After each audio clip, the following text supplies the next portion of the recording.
Madame, Monsieur, bonsoir et bienvenue dans le 20h de TFM. Dans l'actualité de ce mardi, coup de filet dans l'enquête sur le détournement des fonds Covid, des hauts fonctionnaires et plusieurs personnalités publiques visées par la justice. Le rapport de la Cour des comptes avait pointé une kyrielle de fautes de gestion et d'infractions pénales. Nous ferons le point. À Saint-Louis, les pêcheurs disent ne pas trouver d'alternative au filet monofilament. La tutelle a relevé ce lundi le caractère nocif à l'environnement marin de ces filets encore utilisés dans le secteur de la pêche artisanale notamment. Marche à Ziguinchor des élèves du Centre national de formation des eaux et forêts.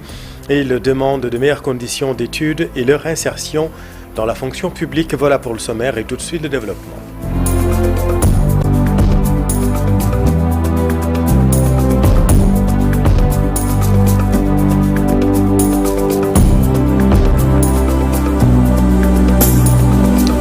Des hauts fonctionnaires et plusieurs personnalités publiques visées par la justice dans le cadre de l'enquête sur les fonds Covid-19. Ce rapport de la Cour des comptes avait pointé une kyrielle de fautes de gestion et d'infractions pénales. Dissa Préra. 5 ans après la Covid-19 et 3 ans après le rapport définitif sur la gestion des fonds de riposte et de solidarité contre les effets du Covid-19, les enquêtes et arrestations sont lancées. Mais pour Hassan Samb, il n'y a rien d'étonnant dans cette décision. Rien d'étonnant, c'était prévisible. C'était un dossier particulièrement sensible dans un contexte très difficile, bien sûr, que tous les Sénégalais avaient appris avec beaucoup d'indignation qu'il y avait des malversations financières. À partir de ce moment-là, il fallait situer les responsabilités et bien sûr en déclenchant les procédures judiciaires dans le respect bien sûr des droits de la défense et surtout du principe du contradictoire et de la présomption d'innocence. Et je pense que c'est fait. La justice a pris ses responsabilités. Il va de soi que rien n'est encore clair. Il n'est pas dit que ces personnes-là sont forcément coupables. Mais bien sûr, il faut aller jusqu'au bout dans cette traque-là et situer les responsabilités et bien sûr condamner ceux qui auraient justement procédé à ces genres de malversations. Un avis que partage Maître Babacar Ndiaye, le directeur général de la Société nationale de recouvrement, estime que c'est dans l'ordre normal des choses et que même la procédure doit aller jusqu'à son terme. Moi, je dis que personnellement, en ce qui me concerne, c'est des choses qui ne me surprennent pas et qu'on devait attendre quand même.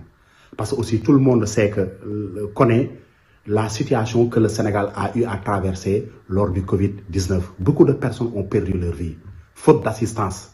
Si des gens, par manque d'empathie, par manque quand même de compassion, ont accepté quand même, ou bien ont pu profiter de cette situation pour s'enrichir cela, c'est des gens qui méritent effectivement d'être poursuivis et traduits devant la justice. Et à ce niveau-là, nous encourageons la justice à aller jusqu'au bout de cette affaire-là.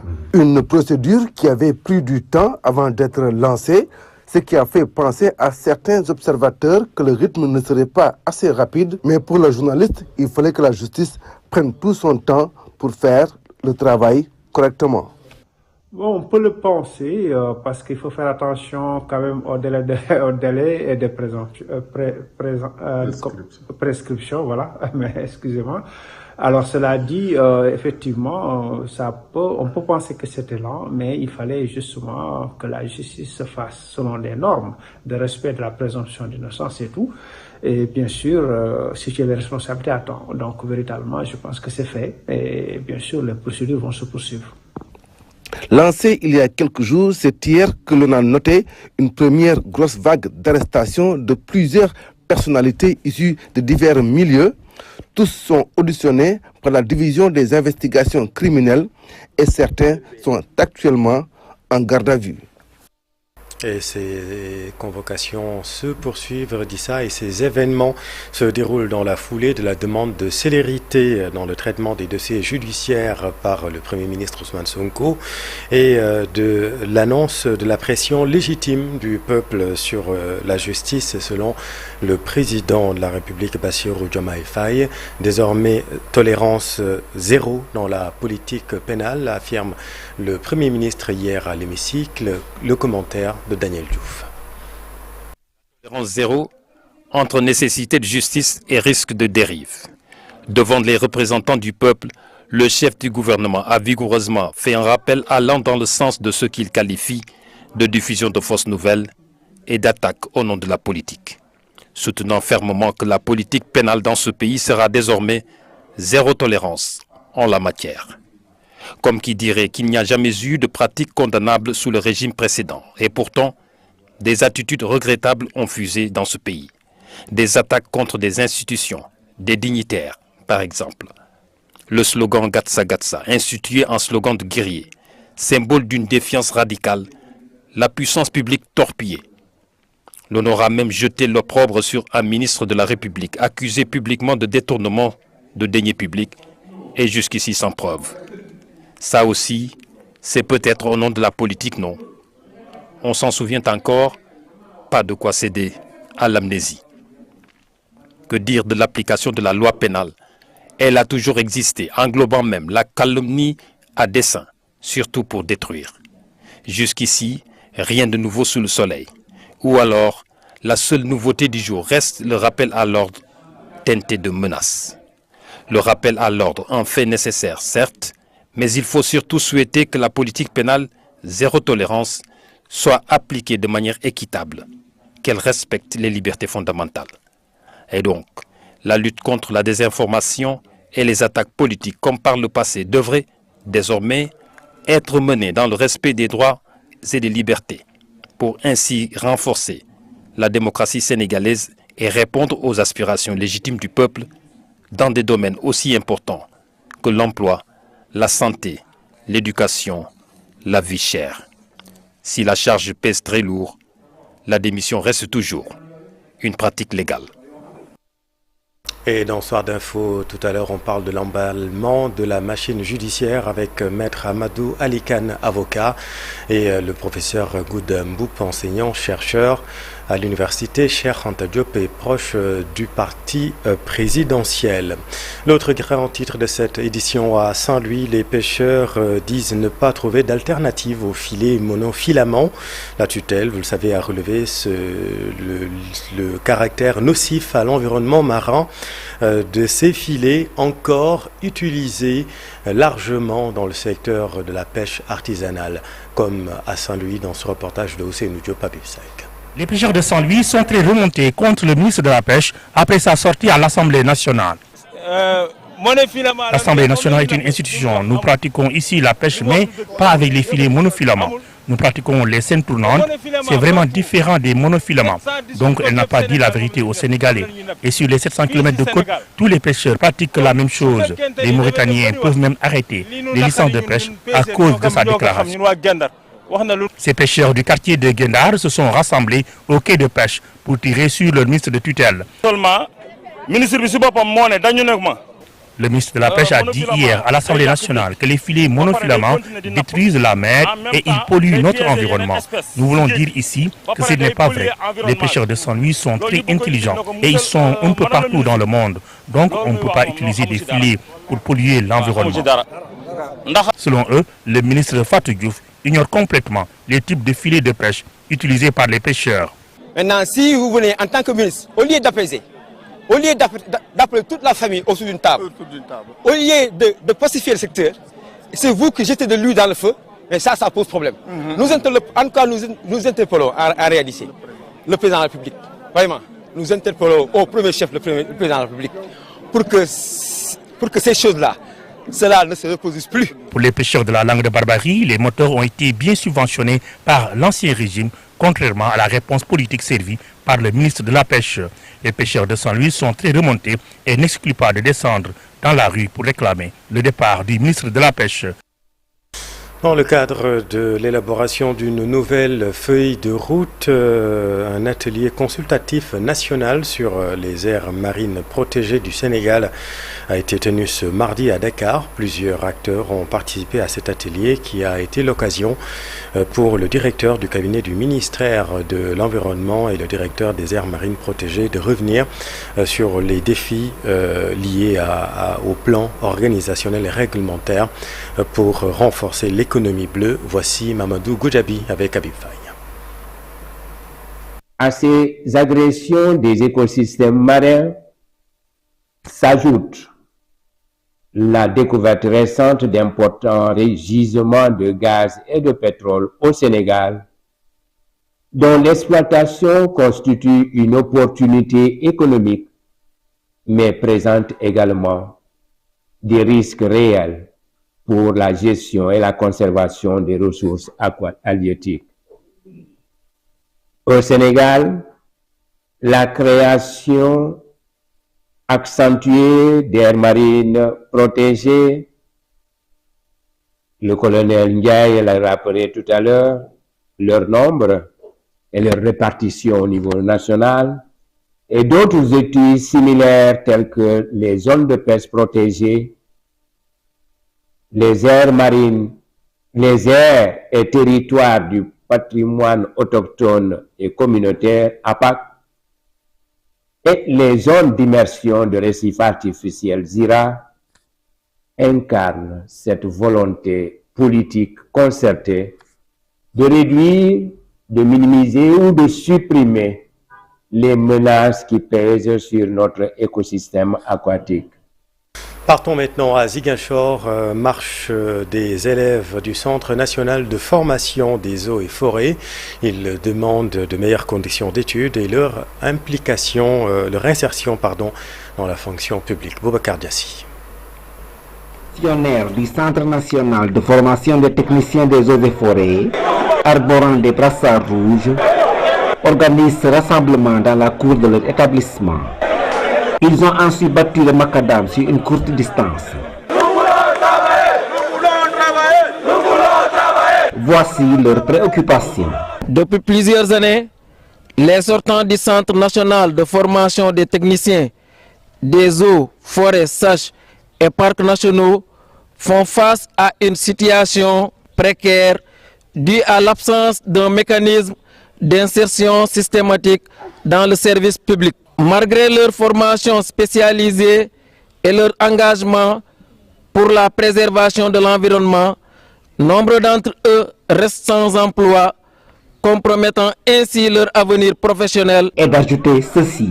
Des conditions de formation et de vie difficiles.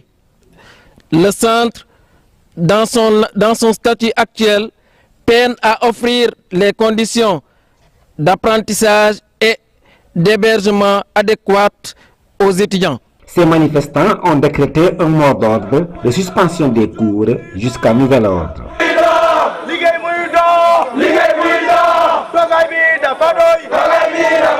Merci Boubacar. Tout autre chose, après plusieurs années d'accompagnement du plan d'alimentation territoriale de Rufisque, les responsables, les organisations Psychodev Afrique et GRDR passent le relais au conseil départemental.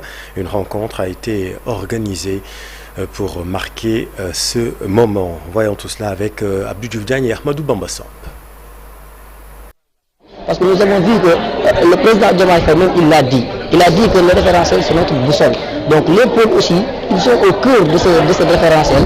Donc c'est pour ça que nous avons choisi le pôle de Dakar, parce que nous habitons à Dakar déjà, parce que nous sommes dans la ville de Rufisque, donc qui fait partie de Dakar, qui fait partie de ce pôle englobé. Donc c'est pour cette raison que nous avons choisi de discuter de ce pôle.